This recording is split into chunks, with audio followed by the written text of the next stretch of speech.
Kita akan membahas soal-soal yang terdapat di buku paket.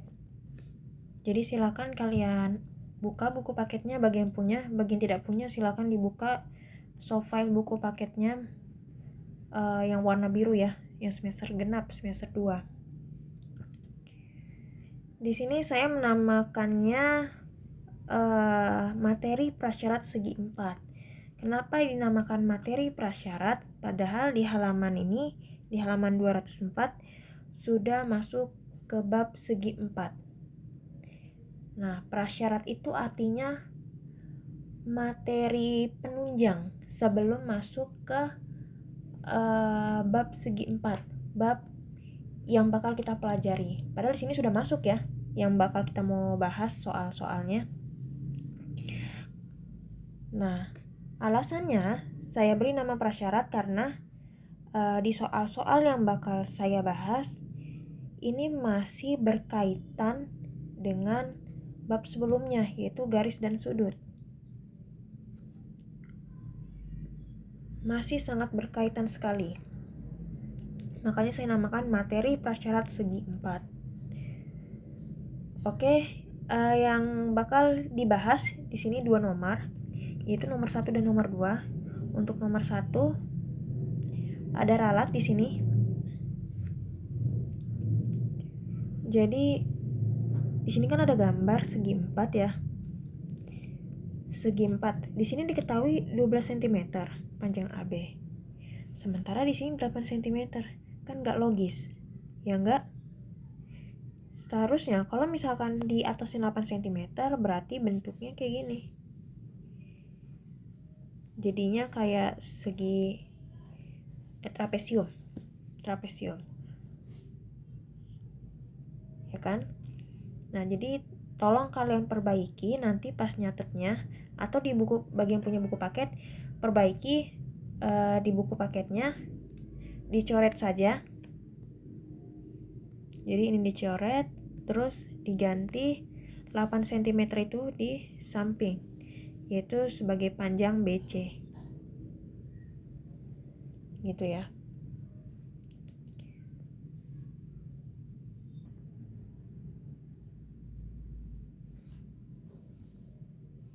Di sini sudah saya gambar nomor 1, sekaligus sudah saya ralat diketahuinya. Langsung saja yang ditanyakan. Yang A,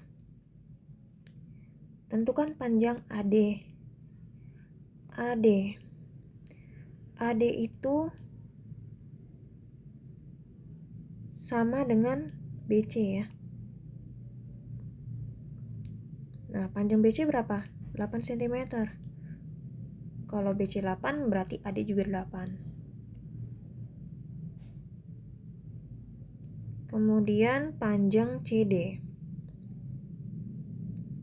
CD itu setara dengan AB. AB-nya adalah 12 cm. Oke, nomor yang A masih mudah. Lanjut yang B. Tentukan besar sudut ABC. ABC berarti titik A di sini, kemudian B ke kanan, kemudian ke atas. Berarti tengah-tengahnya adalah ini, B. Nah, perlu kalian ketahui bahwa sebelumnya kan pernah disinggung total besar sudut dalam segitiga. Apapun itu segitiganya, maka totalnya adalah 180 derajat untuk sudut dalam. Nah, kalau segi 4, apapun itu penamaannya, kan segi 4 banyak macamnya. Ada persegi panjang, trapesium, terus apa lagi? Jajar genjang, belah ketupat, layang-layang, dan lain-lain. Maka itu besar sudut dalamnya, total besar sudut dalamnya ialah 360 derajat. Nah, kalau misalkan persegi ataupun persegi panjang, itu kan siku-siku semua tuh setiap sudutnya. Kalau siku-siku kan 90 derajat ya. Otomatis karena yang di B ini yang ditanya adalah besar sudut ABC, dan besar sudut ABC ini adalah siku-siku, maka besar sudut ABC maksudnya adalah 90 derajat. Seperti tadi yang saya bilang bahwa setiap sudut dibangun persegi maupun persegi panjang, besar sudutnya ialah 90 derajat. Karena yang ditanya yang kedua pada poin B adalah CDA. CDA ini kan letaknya di sini. Berarti siku-siku juga ya. Jadi ini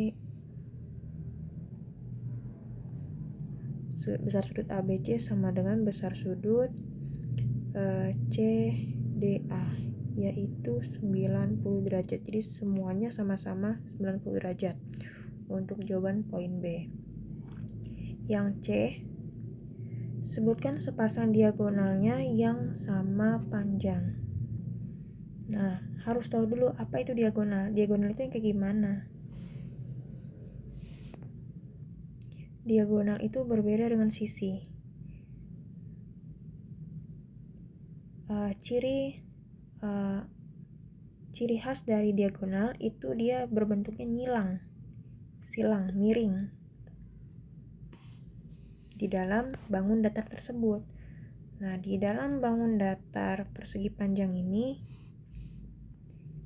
yang merupakan diagonal kan berarti yang AC dan BD.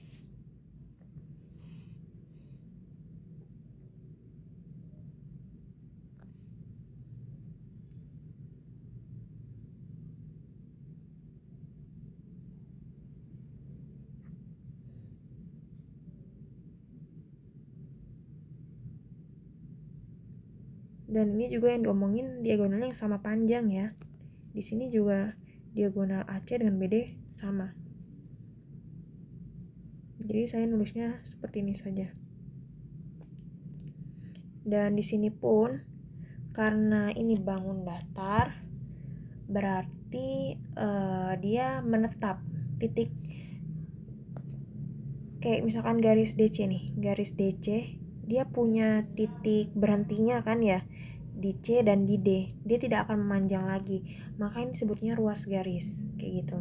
Jadi boleh kalian nulisnya dalam bentuk seperti ini, boleh juga mau nulisnya AC lebih singkat nggak masalah. Kemudian untuk yang D, sebutkan ruas garis yang sama panjang dengan AD. AD yang ini samping yang sama panjang cuma satu, yaitu ruas garis BC.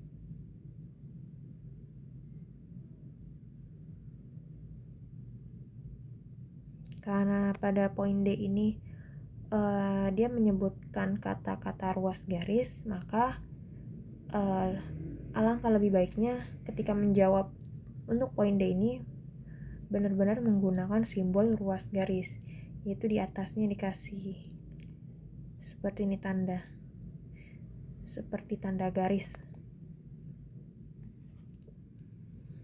Dan boleh juga pada poin A tadi kita simbolkan dengan ruas garis juga, karena memang bangun datar itu terbentuknya dari ruas garis, bukan dari sinar garis ataupun dari garis. Tapi di buku kalau misalkan ada yang ngomong garis, ya mungkin itu karena dia ingin mempersingkat aja daripada harus mikir-mikir lagi ini termasuk apa, termasuk ruas garis kah atau sinar garis kah atau apa, mending ngomongin langsung garis saja.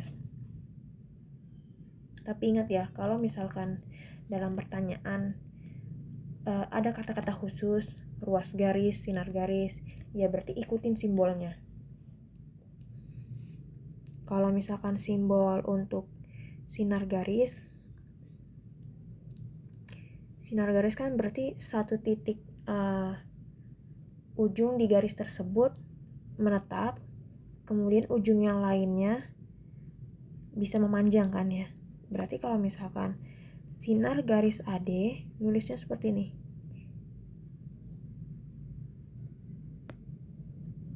Kayak gitu.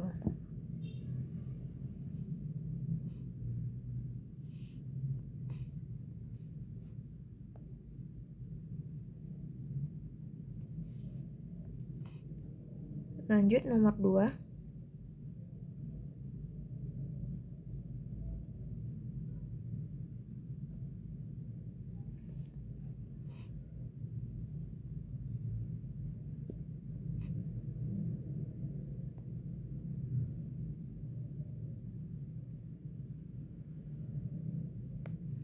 Diketahui jajar genjang KLMN mempunyai sudut K. Oke, kita gambar dulu jajar genjang.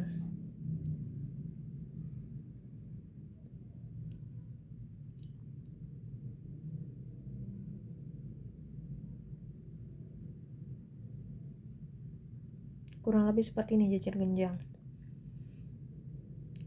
Nama jajar genjang tersebut adalah KLMN. Boleh memulaikannya dari titik manapun terserah. Saya misalkan mulainya dari titik yang ini.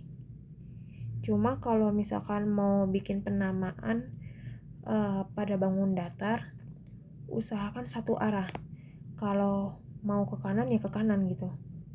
Satu putaran.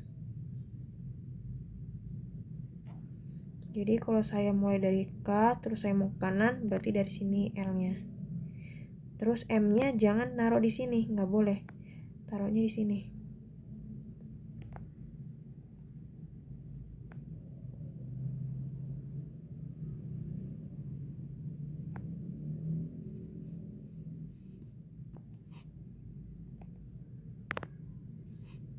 Di sini katanya K-nya 2Y min 15.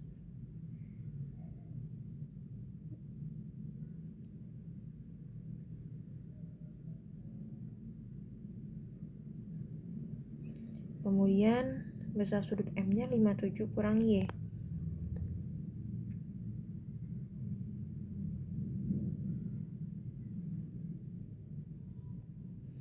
Tentukan besar sudut K, L, dan N. Nah, caranya kalau misalkan terdapat seperti ini berarti bikin persamaan cluenya. Tapi gimana caranya? Nah, kita lihat dulu. Kan yang diketahui cuma dua, sudut K sama sudut M. Antara sudut K dengan sudut M ada nggak hubungannya? Ada, yaitu apa? Bertolak belakang. Dia sama besarnya. Berarti bisa kita buat konsepnya seperti ini.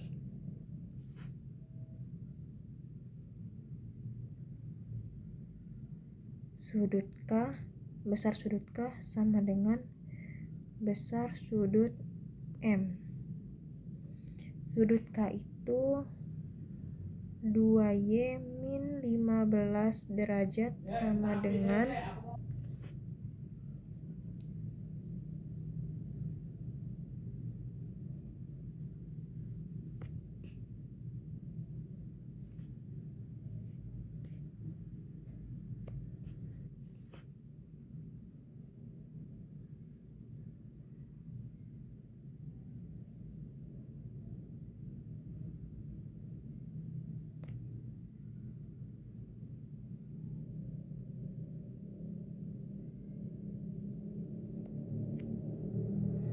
dua Y ditambah Y sama saja 2Y ditambah 1Y, yaitu 3Y.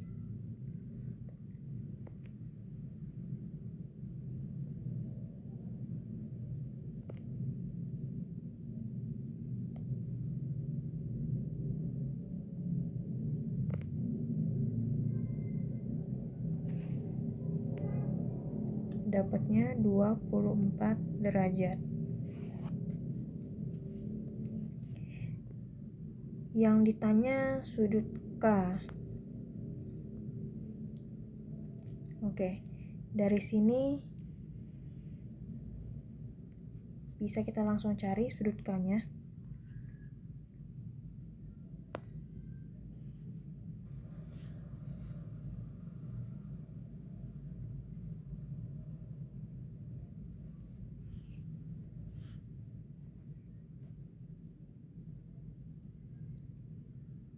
besar sudut K kan 2Y min 15 derajat. Berarti K-nya ialah 2 dikali Y. Y-nya tadi sudah dapat, itu 24. 2 dikali 24 derajat min 15 derajat. 2 kali 24, 48 derajat min 15 derajat. Dapatnya 33 derajat.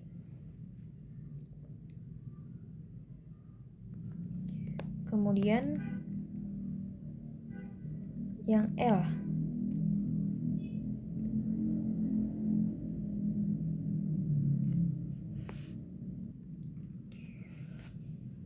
Untuk mencari L bisa dengan berbagai cara.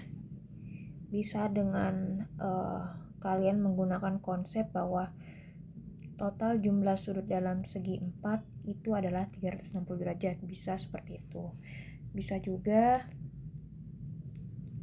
kalian lihat di sini. Ini kan antara K dengan L, ini garis lurus.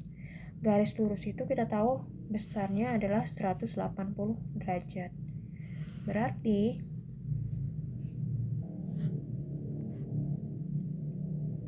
sudut K ditambah sudut L itu besarnya 180 derajat karena garis lurus.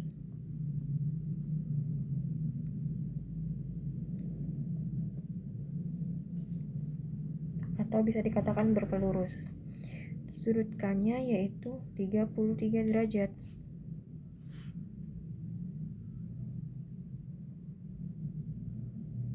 Sudut L-nya itu yang mau kita cari sama dengan 180 derajat.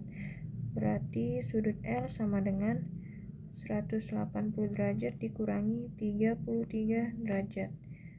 Dapatnya 147 derajat. Kemudian sudut N. Sudut L dengan sudut N ini sama. Kan tadi sudut K sama sudut M saja sama. Berarti sudut L dengan sudut N juga sama.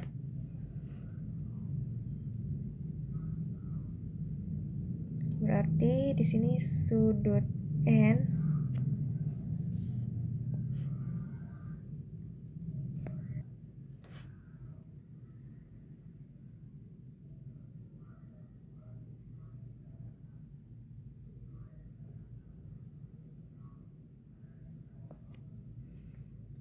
Oke, sudah semua ya.